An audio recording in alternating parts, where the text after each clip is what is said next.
all I can say is I think Hassan would have given you 10 sacks. Now, is he going to give you 10 sacks? If people focus on him a little bit? I'd have to say I doubt it, because he's done it in 1 year.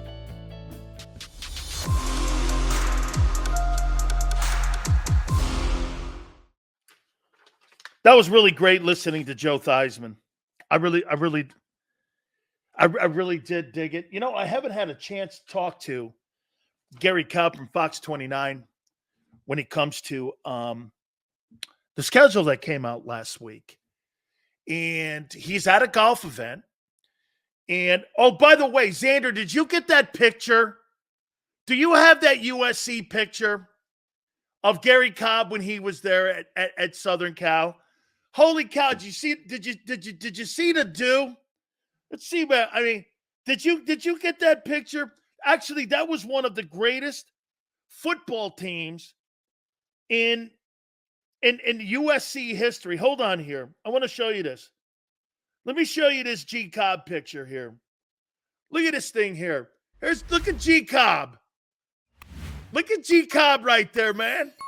Marcus Allen's on that team. Holy cow, let me make that bigger. Look at the do there, man. Holy cow. Let's bring in Garry Cobb here, man. How you doing? Look at G Cobb right. That is the 1973 or 74 program that was sent to me by Kiki Ellison. Kiki Ellison, he goes, show your boy Cobb this one. Yeah, hey, that's Ricky. Ricky Ellison, excuse me. Right. He goes, show this to your boy Cobb. Yeah, well, Ricky came in there, a young fella, freshman. Him and Chip Banks, we were all linebackers. Larry McGrew. We had a lot of players, man, and we had a lot of fun because we pushed each other, and it was very competitive. And the guys were winners, and that's why so many of the guys had success on the pro level. Is you learned how to do the thing the right way there because. We had coaches, they weren't babying you. They wouldn't kick you in the butt, Is it true, Garry, that Marcus Allen was the fullback for Charles White that year when he won the Heisman? So he was a fullback. Yeah, he was a fullback. Charles White was the running back. Well, really, Marcus Allen came there as a defensive back. No, but they looked at the defensive back. We had Ronnie Lott at safety. He played safety. Now, Marcus would come up and hit you. But we got Ronnie Lott, we got Dennis Smith playing safety. So they're going like, well, you're not going to play here. So they moved him to offense, and they were looking for a place to play him. So they said, well, we'll stick you in here at fullback, and maybe eventually, you'll be a running back, halfback. And that's what happened. But originally, they didn't have a place to play Marcus. Garry, how important is it these OTAs with these new coordinators? First day of OTAs were today when you had the rookies and veteran guys that are on the field together. As I know, they're going to inundate them with a lot of terminology and such. How important, though, are these? Because it looks like there's an extra couple of them that have been added before the mandatory. How important are these? I think that it's very important, especially if you're going to get anything out of these young guys in the first year, first 2 years. They don't just need to learn. They got to be able to have a grasp of really in depth of really what they're doing, and they have the understanding well enough to where it's just flowing. So you're giving them a taste of it now. Now, unfortunately, you're going to find that some guys they're not going to be able to pick it up in that short period of time. See, and then you try to have some guys maybe stay over there later, and to get fed it more and more and more. Some guys are quicker and they're smarter, and amazingly sometimes you have some guys in football who aren't the smartest book-wise, but they're smart football players. And then I've seen it where, in fact, I played with a guy. There was a time, I think he went to Yale, but he was a dumb football player. Even though he went to Yale, come on, but he was a dumb football player. So sometimes it's really funny the way it works. But the big thing is it's going to be the guys that grasp things quickly because they don't have a lot of practice time in the NFL anymore. It's not where you're going to go into training camp and get 6 weeks of 6 weeks of 2-a-days every day and get all these reps. It's not like that anymore. They need somebody who's got to pick the stuff up and be able to go out and play fast in a short period of time. And that's why this is very important for the rookies. I got a chance to look at them a little bit when it was just the rookies over there. But now with the vets there, it's really going to be important, that they're able to pick up, what the new defense, the new offense, but the new defense mainly is where they're going to be looking for young players to step in immediately. How about this one, Gary? This is Bryce Huff the last 4 years. 16 tackles, 2 sacks. 14 tackles, 2 sacks. 6 tackles, 3 sacks. Last year, 29 tackles, 10 sacks. Here's Haason Reddick. 63 tackles, 12.5. 68 tackles, 11. 49, 16 sacks. Last year, 38 tackles, 11 sacks. One guy's 25, the other guy's 29. Do you believe Bryce Huff, does he come to equaling? Because if you have any drop-off from Haason Reddick, this was a Howie Roseman failure gamble. If you don't get the same production, do you think he produces as much as Haason Reddick did? Well, really, whatever I say doesn't really mean much to me because I haven't really studied him. I don't know how exactly they're going to utilize him. Are they going to have him dropping a lot? I don't know. So I can't say that I have a great feel for that. But I know Haason would have given you 10 sacks. See, that's the thing. You let him go.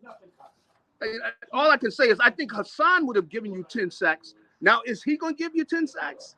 If people focus on him a little bit, I'd have to say I doubt it, because he's done it in 1 year. I haven't looked at the tape of, to see in the Jets, in their schedule and what happened last year. Were there any giveaway sacks where you get, you could get at the end of a game and get 2 or 3 cheap sacks where somebody trips or something happens where you don't really earn it. So we're going to find out, and it definitely is something the Eagles have taken a chance on because Haason, they knew what they were going to get out of him. And all while he's been here, he's been very productive. So you're taking a chance with this, and I'd have to say right now it's probably more likely that he won't than he will. Here's the thing, too, Gary. They keep pimping around that they have $27 million, almost $30 million in cap space. Well, do you really believe that you're going to go out and make a move to find a pass rusher that's going to give you 12.5 sacks somewhere, or you're going to be able to get a guy for $15 million in the open market? You had the guy. All you had to do was spend the money. So when people say Howie's got one more move left, I think they went cheap on that side of the ball. I mean, why didn't you just keep both of them and pay one of them? Well, that's what I thought they were going to do. Maybe they're going to pull out of their hat some trick or something. But I was really surprised. I mean, as this is a passing league, you got to stop the pass. One of the keys to stopping the pass is a pass rush. Haason Reddick was giving you that.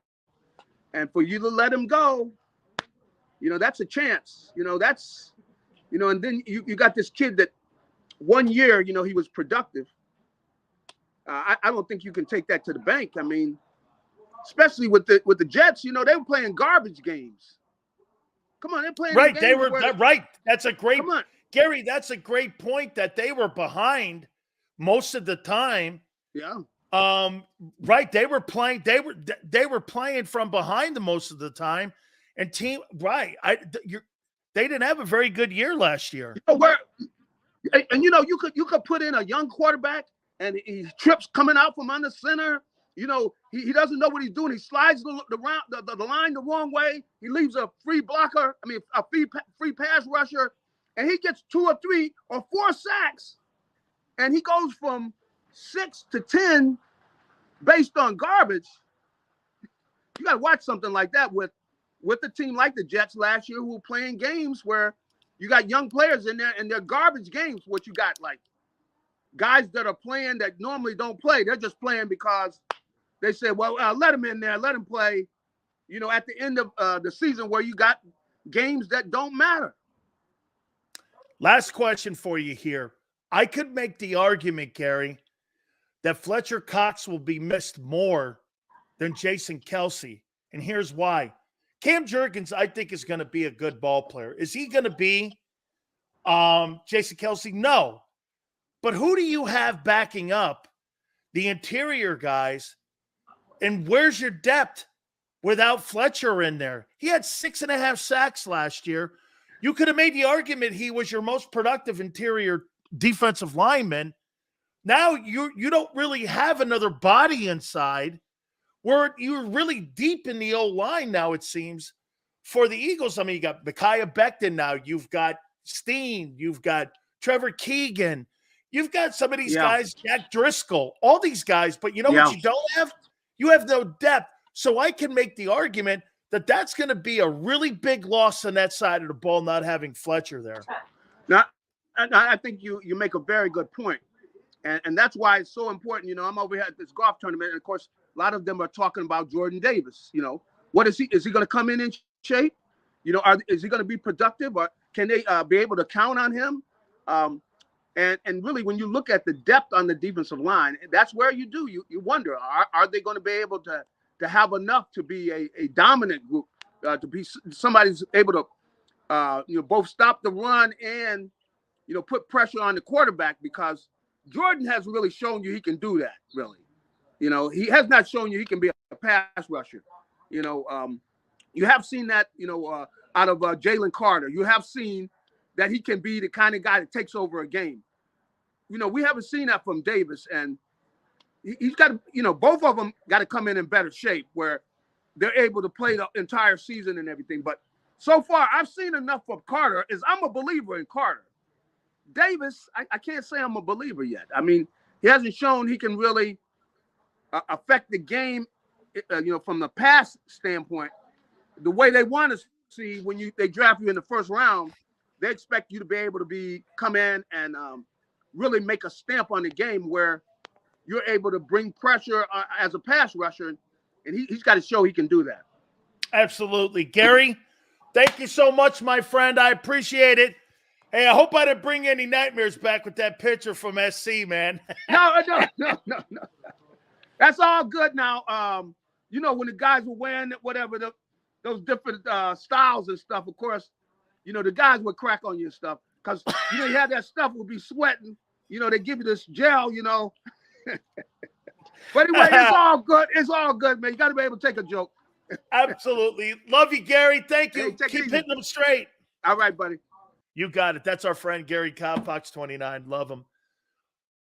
What's Sosa says, hold on. Reddick wasn't productive in his first few years either. I don't know what your point is. I'm talking about you having a guy under contract and you just allowing a guy. And by the way, this guy, Bryce Huff, has been in the league going into his 5th year now. This is his 5th year. I mean, what are you talking about? I'm talking about you having a guy under contract right now, and you've got $30 million. Why didn't you keep him? What are you talking about? Well, are you talking Nolan Smith? Is that what you're saying? That nobody was talking about Nolan Smith. What's your point? You've got a guy that's given you 27 sacks in 2 years versus a guy that's given you 13. Stupid.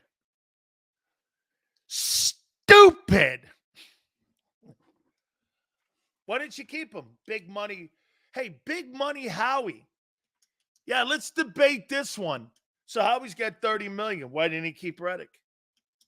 What's he waiting for? Big trade. With who? Cincinnati? Well, you think that guy in Cincinnati that wants out is going to be 13, 14 million? He's a $20 million a year guy. You ain't getting him for 14 million bucks. Woo! How you doing? One trick pony Reddick. Well, at least that guy's been productive rushing the passer. This guy's done it one time. And like John McMullen said on Birds 365 this morning, I suggest you go back and watch it and like the show. You know what else? You can't have 40%. You can't have a 40% or a 60% or a 70% production to what Reddick gave you. That's a fail. That's a fail. Fail. So this is what we've shown you here today. Hurts has been below average as a passer in this league, his first 51 starts. And Howie Roseman has one of the greatest gambles of all time. There's actually a few of them. Okay? He's gambling that Gardner Johnson will be good like he was 2 years ago, surely not last year. That Bryce Huff is an upgrade, and that Barkley will be healthy. All financial gambles. I will say this, though, to be fair, at least he's taking swings. I don't have a problem, except with the fact that Roseman was cheap on defense. The only person he paid for was Gardner Johnson. It's the only money investment. The rest of them have not been money investments. He theoretically gave Bryce Huff Reddick's contract. It wasn't really an upgrade. It was a lateral move. It was a lateral move.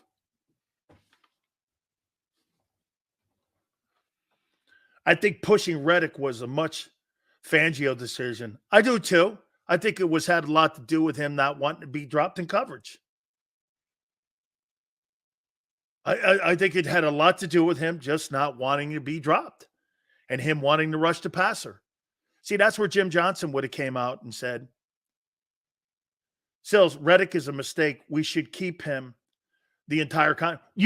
Raj, you did that with Javon Hargrave. You did that with Hargrave.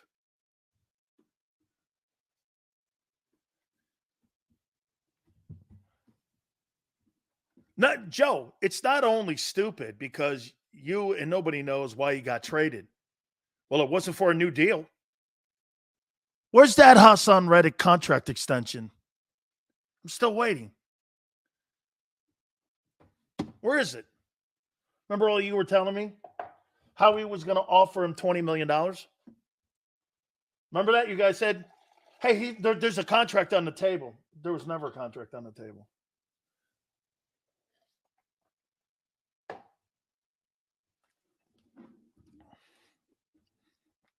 Where's his extension? That's Joe Douglas. Joe Douglas didn't promise him an extension. The Eagles didn't. Why did they keep him? What's the point? You wanted to get 4 years younger and less productive? Think about this. You got 4 years younger and less productive.